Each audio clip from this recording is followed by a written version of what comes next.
الحمدللہ رب العالمین والصلاة والسلام علی سید الانبیاء والمرسلین اما بعد فاعوذ باللہ من الشیطان الرجیم بسم اللہ الرحمن الرحیم لقد من اللہ علی المؤمنین اذ بعث فیہم رسولا من انفسہم صدق اللہ مولانا العظیم الصلاة والسلام علیک یا رسول اللہ وعلا آلک واصحابک یا حبیب اللہ۔ خدا کی بات اپنی زبانی کرنے آئے تھے، محمد اپنے رب کی ترجمانی کرنے آئے تھے۔ انہیں روحوں کو، ذہنوں کو، دلوں کو فتح کرنا تھا۔ وہ پتھر جیسے انسانوں کو پانی کرنے آئے تھے۔ نہ آئے ہم کو اپنی ذات سے دوستی کرنی، وہ اپنے دشمنوں پر مہربانی کرنے آئے تھے۔ اور فنا کے بعد بھی حیات نو کا مجدہ ہے، وہ ہماری عاقبت کتنی سہانی کرنے آئے تھے۔ بعد حمد و صلاح لائق کے سچ عزت و احترام سامعین احتشام، بالخصوص سٹیج پہ جلوہ فرما رونق محفل، صدر محفل، پیر طریقت، رہبر شریعت، عالمی مبلغ اسلام، خواجہ خواجگان، مرشد الکریم حضرت خواجہ ابوالجمال پیر محمد بدر عالم جان صاحب دامت برکاتہم العالیہ اور برادران طریقت، اللہ رب العزت کا بے حد شکر و احسان ہے کہ پروردگار کی توفیق سے ہم مرشد کریم کے زیر سایہ اللہ رب العزت اور اس کے پیارے حبیب علیہ السلام کا ذکر کر رہے ہیں۔ احباب عزیز وقار، اللہ رب العزت قرآن پاک میں ارشاد فرماتا ہے لَقَدْ مَنَّ اللَّهُ عَلَى الْمُؤْمِنِينَ اِذْ بَعَثَ فِيهِمْ رَسُولًا مِّنْ أَنفُسِهِمْ۔ تحقیق اللہ نے مومنوں پر احسان فرمایا ہے، انہی میں سے ایک رسول کو مبعوث فرمایا ہے۔ سامعین احتشام، اللہ تعالیٰ نے انسان کو بہت سی نعمتوں سے نوازا، مگر کسی نعمت پر اس پروردگار نے یہ نہیں فرمایا کہ میں نے مومنوں پر یا انسانوں پر یہ احسان کیا ہے۔ آخر حضور اکرم علیہ السلام کو مبعوث فرما کر یہ اعلان کیوں فرمایا ہے؟ یاد رکھیے ہم انسان ہیں اور انسان کی فضیلت کا باعث علم ہے۔ اللہ نے اسے علم عطا فرمایا، اسی وجہ سے انسان اشرف المخلوقات اور مسجود ملائک کا اعزاز رکھتا ہے۔ اور انسان کو اللہ تعالیٰ نے جو علم عطا کیا ہے اس میں سے کچھ علم وہ ہے جو اللہ بغیر کسی واسطے کے انسان کو عطا کرتا ہے، جسے ہم فطرت کا علم کہتے ہیں۔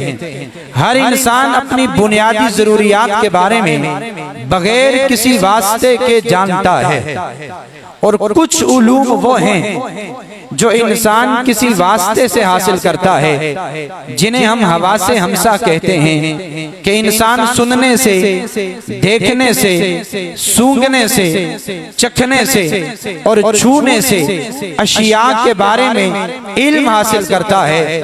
اور پھر اس سے بڑھ کر اللہ تعالیٰ نے انسان کو عقل کی دولت عطا کی ہے کہ جس کی بدولت وہ صحیح اور غلط میں فرق کر سکتا ہے۔ مگر پھر بھی انسان کی بہت ساری ضروریات ایسی تھیں جو نہ حواس کے دائرے کار میں آتی ہیں، نہ عقل کے دائرے کار میں آتی ہیں۔ حضرت داتا گنج بخش علی حجویری رحمت اللہ تعالی علیہ آپ فرماتے ہیں جتنے بھی علوم ہیں اگر غور کیا جائے تو ان کی دو اقسام ہیں، ایک علم خالق کائنات کے بارے میں ہے اور دوسرا علم مخلوقات کے بارے میں ہے۔ یہ دو علوم انسان کی بنیادی ضرورت ہیں۔ جب تک حضور اکرم علیہ السلام اس دنیا میں تشریف نہیں لائے تھے تو انسان نہ خالق کے بارے میں صحیح جانتا تھا، نہ کائنات کے بارے میں صحیح جانتا تھا۔ وہ پتھروں کو اپنا معبود سمجھتا تھا، اسے شعور نہیں تھا تھا میرا خالق کون ہے، میرا مالک کون ہے، میرا معبود کون ہے، میرا مسجود کون ہے، وہ اگر حواس کے ذریعے جاننے کی کوشش کرتا تو پھر بھی نہیں جان سکتا تھا، اگر عقل کے ذریعے جاننے کی کوشش کرتا عقل کے ذریعے بھی اللہ کو نہیں جان سکتا تھا۔ اللہ رب العزت نے انسان کی اس ضرورت کو پورا کرنے کے لیے انبیاء کا وسیلہ رکھا ہے۔ النبوۃ سفارۃ بین اللہ و بین ذوی العقول، کہ یہ جو نبوت ہے یہ خالق اور مخلوق کے درمیان سفارت کا نام ہے۔ اللہ رب العزت اپنی ذات کے بارے میں، اپنی صفات کے بارے میں مخلوق کو جو کچھ بھی عطا کرتا ہے وہ نبیوں کے وسیلے سے عطا کرتا ہے۔ اس لیے رسول کائنات کو بھیج کر یہ ارشاد فرمایا ہے، ہم نے مومنوں پر احسان فرمایا، کیونکہ جب تک خالق کی معرفت نہ ہو انسان نہ اپنی ذات کے بارے میں کچھ تعین کر سکتا ہے، نہ کائنات کے بارے میں جان سکتا ہے، نہ زندگی کا نصب العین جان سکتا ہے، نہ اپنی ابتدا کو جان سکتا ہے، نہ اپنی انتہا کو جان سکتا ہے۔ حضور اکرم علیہ السلام نے آ کر ہمیں یہ بتایا ہے، قل هو اللہ احد، لوگو تمہارا خدا ایک ہے۔ تو اللہ رب العزت نے احسان اس لیے جتلایا ہے کہ ہمیں معلوم نہ تھا ہمارا خدا کون ہے، مصطفیٰ کریم علیہ السلام نے آ کر ہمیں خالق کی معرفت عطا کی ہے۔ سامعین عزیز احتشام، یہ جو نبوت ہے یہ ایک واسطہ ہے۔ اللہ رب العزت ہمیں جو بھی احکام عطا فرماتا ہے، چاہے وہ قرآن کی صورت میں ہو، چاہے وہ مصطفیٰ کی زبان کی صورت میں ہو، وہ براہ راست عطا نہیں فرماتا ہے، وہ نبیوں کے ذریعے سے ہمیں عطا فرماتا ہے۔ پھر اسی طرح مالک جو کچھ ہم سے قبول کرتا ہے، چاہے وہ نماز ہو یا کوئی بھی اور عبادت ہو، وہ نبیوں کے طریقے سے ہی قبول کرتا ہے، وہ نبیوں کے ذریعے سے ہمیں عطا کرتا ہے اور نبیوں کے ذریعے سے ہی قبول کرتا ہے۔ نہ وہ نبیوں کے بغیر اپنی معرفت اور اپنی ذات کا علم دیتا ہے، اور نہ نبیوں کے طریقے کے بغیر اپنی عبادت کو قبول کرتا ہے۔ اس لیے جو نبی ہوتا ہے وہ خدا اور مخلوق کے درمیان ایک واسطہ ہوتا ہے۔ لقد من اللہ علی المؤمنین اذ بعث فیہم رسولا، اللہ نے مومنوں پر احسان فرمایا ہے کہ رسول کی صورت میں انہیں وہ واسطہ عطا کیا ہے۔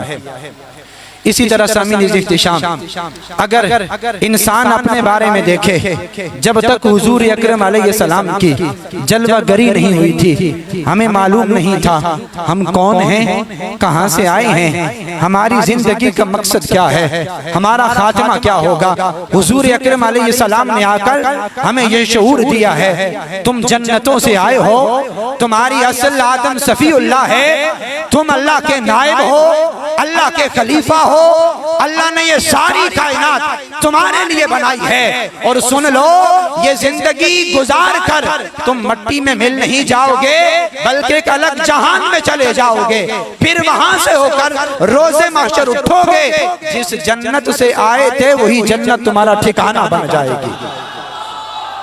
تو انسان کو خالق کائنات کا اگر شعور عطا کیا ہے تو وہ مصطفیٰ کریم علیہ السلام نے عطا کیا ہے۔ اسی طرح انسان کی زندگی کے بارے میں یہ سارے شعور ہمیں در مصطفیٰ علیہ السلام سے ملے ہیں۔ اللہ رب العزت ارشاد فرماتا ہے، لقد من اللہ علی المؤمنین اذ بعث فیہم رسولا۔ سامعین عزیز احتشام، آج خالق کائنات کی معرفت کو عام کرنے کے لیے، اللہ رب العزت کی توحید توحید کے پرچار کے لیے اور انسان کے مقام کو واضح کرنے کے لیے، انسانی صفات کو اجاگر کرنے کے لیے ضروری ہے حضور اکرم علیہ السلام کا ذکر خیر کیا جائے۔ جس قدر آپ کا ذکر خیر کیا جائے گا، آپ کی سنت و اتباع کی جائے گی، سنت پر عمل کیا جائے گا، آپ کی اتباع میں زندگی بسر کی جائے گی، اسی قدر معاشرے میں ہمیں توحید کا پرچار بھی نظر آئے گا، اور انسانیت کے جو اعلیٰ اعلیٰ صفات ہیں وہ بھی ہمیں نمو پاتی نظر آئیں گی۔